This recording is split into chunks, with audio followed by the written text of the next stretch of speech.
मध्यकालीन भारतीय इतिहास में अगर हम देखते हैं कि वर्धन राजवंश के काल के बाद अरब आक्रमणकारियों का भारत आक्रमण, जिनका संबंध अरब सागर के पास में स्थित मुस्लिम देशों से था, उन्होंने गुजरात के रास्ते भारत की आर्थिक संपन्नता से प्रभावित होकर भारतीय क्षेत्रों में अरब व्यापारियों का आगमन प्रारंभ हुआ और भारत की आर्थिक संपदा की जानकारी उन देशों में गई और तथा उस समय में वहाँ पर अविकसित मुस्लिम राष्ट्र संगठित हो रहे थे और उन राष्ट्रों के शासकों ने समय पर भारत पर आक्रमण करना प्रारंभ किया। मध्यकालीन इतिहास के प्रारंभ में अगर हम देखते हैं कि पहले आक्रमण जो हुए उनका भौगोलिक क्षेत्र अरब क्षेत्र से था, तो हमने उनको अरब के आक्रमणकारी कहा। अरब के आक्रमणों का प्रारंभ जो रहा उसमें सबसे पहली शुरुआत मोहम्मद बिन कासिम से की जाती है कि भारत पर आक्रमण करने वाला प्रथम अरब मुस्लिम मोहम्मद बिन कासिम था। मोहम्मद बिन कासिम के समय में सिंध का शासक राजा दाहिर था। भारत में जजिया कर सबसे पहले मोहम्मद बिन कासिम ने लगाया और ब्रह्मगुप्त द्वारा लिखित सिद्धांत एवं खंडगाग्य का अरबी में अनुवाद भारतीय विद्वानों की सहायता से अल फाजरी ने किया था और ब्रह्म सिद्धांत का अरबी नाम इल्म अल साहिब रखा गया। खगोल शास्त्र पर आधारित पुस्तक किताब उल जिल्द की रचना भी अल फाजरी ने की। किताब फुजुल अल बलदान का लेखक बिलादुरी है। पंचतंत्र गुप्तकालीन पुस्तक पंचतंत्र का अरबी अनुवाद कलीलाह व दिमना कालिया व दिमना कहलाता है। महमूद बिन कासिम ने सिंध, मुल्तान, बहमान शाह आदि को जीता, किंतु वह इससे आगे नहीं बढ़ पाया। महमूद बिन कासिम के भारत आक्रमणों का प्रभाव यह रहा कि अरब व्यापारी जो थे वे भारतीय व्यापारिक क्षेत्रों से परिचित हुए और उन्होंने आर्थिक संपन्न राष्ट्र भारत की ओर अपने व्यापारिक गतिविधियों को बढ़ाया, जिसे हम व्यापारिक लालसा के भी कह सकते हैं। उसी का प्रभाव यह रहा कि एक तरफ भारत में जो राजनीतिक अव्यवस्थाओं का दौर प्रारंभ हुआ, हर्षवर्धन की मृत्यु के बाद, वर्धन शासकों के बाद जो क्रम रहा 700 से 1200 ईस्वी का समय, उस समय में सर्वाधिक आक्रमण जो हुए वो गुजरात और राजस्थान के क्षेत्रों से हुए और उसी समय में कुछ क्षेत्रीय क्षत्रप शासक संगठित हुए जिनका मुख्य क्षेत्र गुजरात से राजस्थान तक था। 700 से 1200 ईस्वी में इसी क्षेत्र पर होने वाले आक्रमणों में प्रारंभिक जो प्रभाव रहा वो अरब आक्रमणकारियों का प्रभुत्व रहा और उन्होंने महमूद बिन कासिम के द्वारा जो मार्ग प्रशस्त किया भारत पर आक्रमण का, उसी को बाद में तुर्कों के द्वारा भी उस मार्ग को अपनाया गया और सर्वाधिक आक्रमण जो हुए वो गुजरात और राजस्थान के क्षेत्रों पर हुए और इन्हीं भौगोलिक क्षेत्रों में क्षत्रप, जिन्हें बाद में हम क्षत्रिय कहते हैं, वह वर्ग संगठित हुआ और उन्होंने अरब और तुर्कों के आक्रमणों का मुकाबला किया। अरब आक्रमणों के साथ ही जो एक क्रम प्रारंभ हो चुका था, उसके बाद तुर्कों ने अरबों के बाद भारत पर आक्रमण प्रारंभ किए। उद्देश्य हम जानते हैं कि इस्लाम नवस्थापित इस्लाम धर्म का प्रचार प्रसार हो रहा था, उसके लिए भौगोलिक क्षेत्रों की आवश्यकताएं थी, नवीन व्यवस्थाओं को स्थापित करने के लिए धन की आवश्यकताएं थी और आर्थिक साम्राज्य को प्राप्त करना अरब और तुर्क आक्रमणकारियों का मुख्य प्रभाव था और अपने धार्मिक सिद्धांतों का प्रचार करना अर्थात इस्लाम धर्म का प्रचार करना भी उनका मुख्य उद्देश्य था। अगर अरब और तुर्क आक्रमणकारियों के उद्देश्यों की बात करें, उनके आक्रमणों के उद्देश्य क्या थे, तो इस्लाम का प्रचार, धन की प्राप्ति और शासन व्यवस्था को स्थापित करना। तुर्क आक्रमणकारी अरबों के बाद आए थे और सबसे पहला था अलप्तगिन। यह गजनी साम्राज्य या गजनी वंश का संस्थापक कहा जाता है। उसके बाद सुबुक्तगिन, यह अल्पतगिन का दास था, वो दामाद भी था, तथा भारत पर आक्रमण करने वाला पहला तुर्क शासक जो था वो सुबुक्तगिन था। सुबुक्तगिन के बाद इसी गजनी राजवंश के एक शक्तिशाली सुल्तान मोहम्मद बिन तुगलक का भारत पर आक्रमण, जो महमूद गजनवी के नाम से जाना गया, वह सुबुक्तगिन का पुत्र था। महमूद गजनवी ने 1001 ईस्वी से 1027 ईस्वी के बीच भारत पर 17 बार आक्रमण किए और सुल्तान की उपाधि धारण करने की जो परंपरा थी उसको तुर्क शासकों ने प्रारंभ किया। यह उपाधि उन्हें खलीफा अर्थात महमूद साहब के जो उत्तराधिकारी हुआ करते थे, जो बगदाद में निवास किया करते थे, बगदाद के खलीफाओं ने तुर्क शासकों को इस्लाम धर्म के प्रचार प्रसार के लिए युद्ध करने और भौगोलिक क्षेत्र जीतने के लिए उन्हें सुल्तान की उपाधि प्रदान की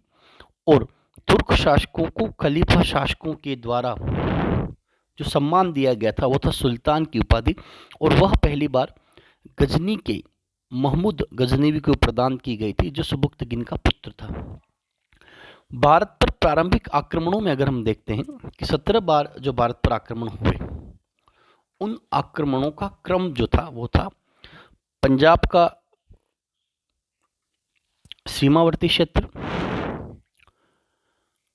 सिंधु नदी के पार, पेशावर, बठिंडा, मुल्तान, पुनः मुल्तान, पेशावर, नारायणपुर अलवर राजस्थान, मुल्तान, थानेश्वर, नंदन, कश्मीर, मथुरा व कन्नौज, कलिंजर, कश्मीर, ग्वालियर, और 16वां जो प्रमुख आक्रमण था जो 1025 में हुआ, सोमनाथ मंदिर पर आक्रमण, और उसके बाद अंतिम जो आक्रमण था सिंध के जाट शासकों के साथ संघर्ष, और उसके बाद वहीं पर उसकी महमूद गजनवी की मृत्यु। महमूद गजनवी के आक्रमण के जो कारण थे, प्रारंभिक अरब आक्रमणकारी हो या तुर्क आक्रमणकारी हो, उनके भारत पर आक्रमण के उद्देश्य लगभग समान थे। अपने राज्य की सुरक्षा हेतु शाही वंश पर आक्रमण करना, राज्य विस्तार एवं अपने शत्रुओं को पराजित करने के लिए धन की आपूर्ति करना, अपने विरुद्ध भारतीय राजाओं को संगठित या दलबंदी करने का अवसर नहीं देना, इस्लाम का प्रचार करना भी उसका एक गौण उद्देश्य था। अर्थात मूल रूप से कहा जाए, महमूद गजनवी के भारत आक्रमण के जो उद्देश्य थे, धन प्राप्ति, धन संग्रह, सैनिक शक्ति का शक्तिशाली होना और इस्लाम धर्म का प्रचार करना। महमूद गजनवी के प्रारंभिक आक्रमणों के परिणाम क्या निकले? उत्तर भारत की राजनीतिक स्थिति में आमूलचूल परिवर्तन हुए। मुस्लिम व्यापारियों के माध्यम से मध्य एवं पश्चिमी एशिया के साथ भारतीय व्यापार में वृद्धि हुई। मुस्लिम व्यापारियों के साथ इस्लाम प्रचारकों का भारत में प्रवेश और इस्लाम धर्म का धीरे धीरे भारतीय क्षेत्रों में प्रचार, यह शुरुआती क्रम था। लाहौर अरबी तथा फारसी साहित्य का केंद्र बना और भारत में मुस्लिम साम्राज्य की स्थापना का मार्ग प्रशस्त हुआ। मोहम्मद गजनवी को जब खलीफाओं द्वारा सुल्तान की उपाधि दी गई थी, उसके पीछे उद्देश्य था कि एक नव विजित क्षेत्र में इस्लाम धर्म का प्रचार किया जाए, और उसी उद्देश्य से मोहम्मद गजनवी ने 17 बार भारत पर आक्रमण किए। सर्वाधिक आर्थिक जो लाभ प्राप्त हुआ वो सोमनाथ मंदिर से प्राप्त हुआ। मोहम्मद गजनवी का जो पहला आक्रमण हुआ वह हिंदू शाही शासक जयपाल के विरुद्ध हुआ था, और वेहंद की लड़ाई महमूद गजनी एवं जयपाल के मध्य हुई, जिसमें मोहम्मद गजनवी की विजय हुई। वेहिंद की दूसरी लड़ाई जिसमें गजनवी व आनंदपाल के बीच में हुई, जिसमें मोहम्मद गजनवी की विजय हुई। उसके बाद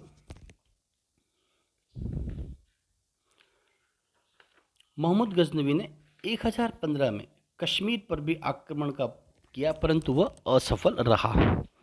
1025 ईस्वी में मोहम्मद गजनवी ने भारत के प्रसिद्ध पश्चिमी भारत के धार्मिक स्थल सोमनाथ मंदिर पर आक्रमण किया तथा शिव मंदिर को नष्ट किया और अपार धन संपदा को लूटकर अपने देश गजनी चला गया। मोहम्मद गजनवी के इस आक्रमण का उसके आर्थिक क्षेत्र पर सर्वाधिक प्रभाव पड़ा, और भारत में सोमनाथ मंदिर के लूट के बाद यहाँ पर धार्मिक और राजनीतिक व्यवस्थाओं में परिवर्तन हुआ। जिस समय में मोहम्मद गजनवी ने